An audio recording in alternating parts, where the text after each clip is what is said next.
Amuze Amaze. It's 18 separate letter boards. They go together more or less randomly, except for the target boards, which are placed interchangeably in these 4 spots. And the start board goes in the middle at the top in the 4 to 6 player setup, which we've got on the board today. All the blue squares are covered randomly with letter tiles. Each player takes 3 letters for their hand and a gardener card. And then our objective is to spell our way through the letter maze and be the first player to use a letter from the last row to spell a word. But it's not just a straight race down the middle, because along the way you have to visit at least 3 of the 4 target boards and use at least 1 target letter to spell a word.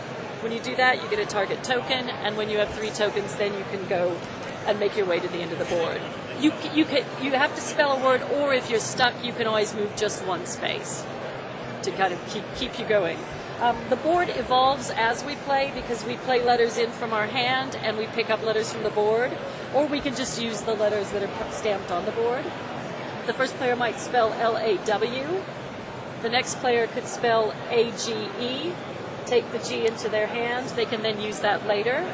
The player that starts with this hand might spell the word late, L-A-T-E. The T stays on the board. Once a blue square is exposed, it's a block. You can't go over it, and you can't put a letter tile on it.